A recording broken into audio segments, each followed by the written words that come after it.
Today I'm going to show you how to replenish your potting soil so that you can use it year after year. You do not have to be throwing potting soil away. We only need to add some nutrients and some structure to it. I start out by gathering all of the used soil that I can find, pretty much any tree that didn't make it, any of my green stalks, specifically the strawberries that never seem to make it through the full summer season. And I'll pull those out, and I usually will kind of put it all together in my gorilla cart here until it's time to put together a new green stalk. It is a really great way to reuse the soil instead of having to buy so much. As a gardener that grows a lot of things in containers, reusing soil and replenishing soil is of the utmost importance, because I don't know about you guys, but if you have never gone recently and looked at the price of soil, it is crazy, and I don't want to keep doing that. So here's the strawberries that didn't make it. You're probably seeing some plants in there. That's how frustrated I am. I'm not even going to pull them out. I'm just like, whatever, you're going to feed the soil. These were super wet. We've just gotten through like a intense amount of rain. So it has been going on for probably at least the last 7 days, nonstop heavy rain.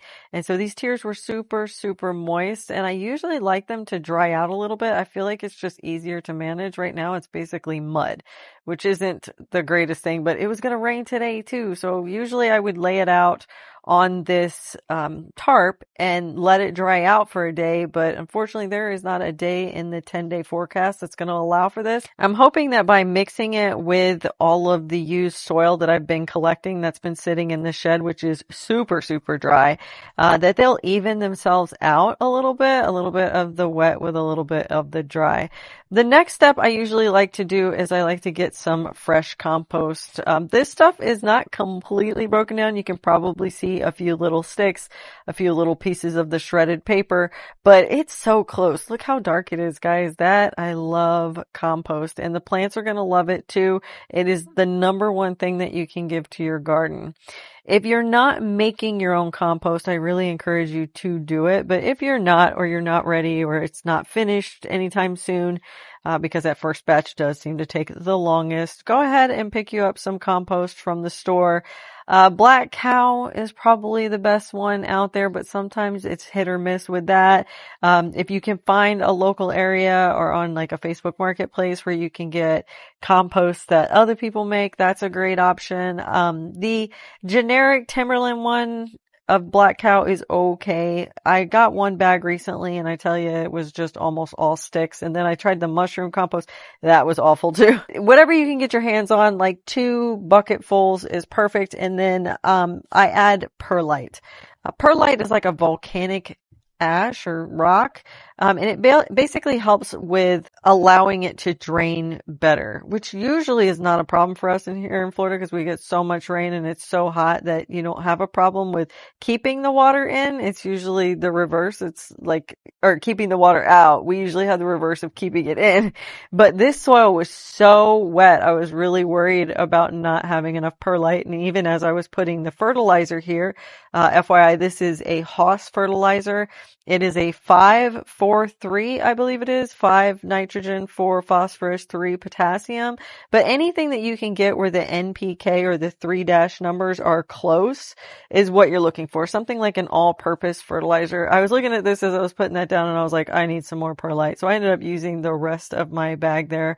I buy it in bulk, so I'm going to order another bag.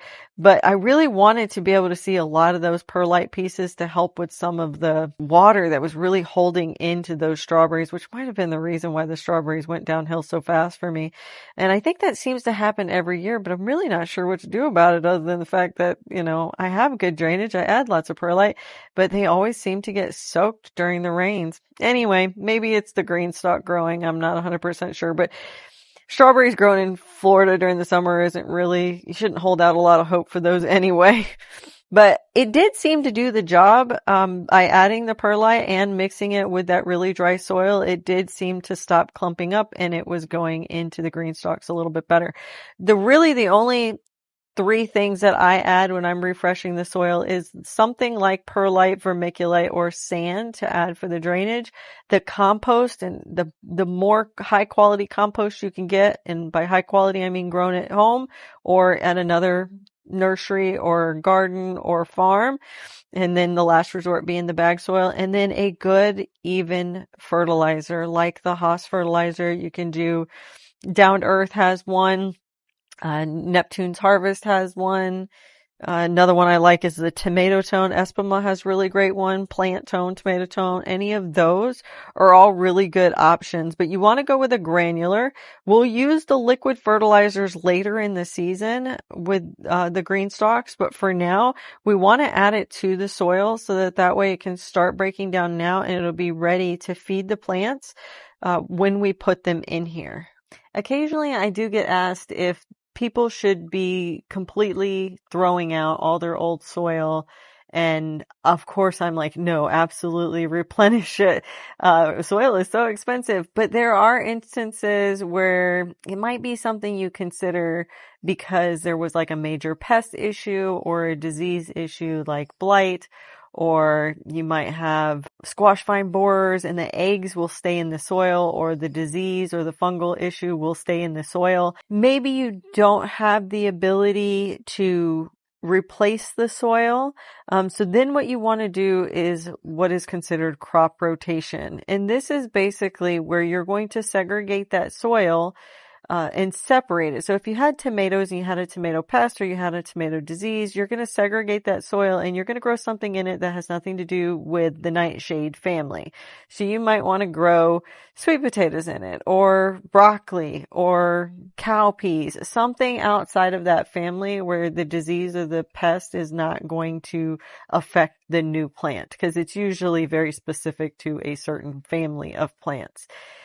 If you can, I would go ahead and get new soil for your tomatoes that year so you don't accidentally have a problem. But if that's not an option as well, maybe you can't afford it or you can't get access to the type of soil that you want and you absolutely can't rotate, your other option is layering. And this is basically where you take the infected soil and you don't rough it up like I did on the tarp, and instead you just leave it in the tiers or the container that it was in. Try to work in some sand or some perlite into the top couple inches of the soil, and then you're going to start layering your compost and your mulch.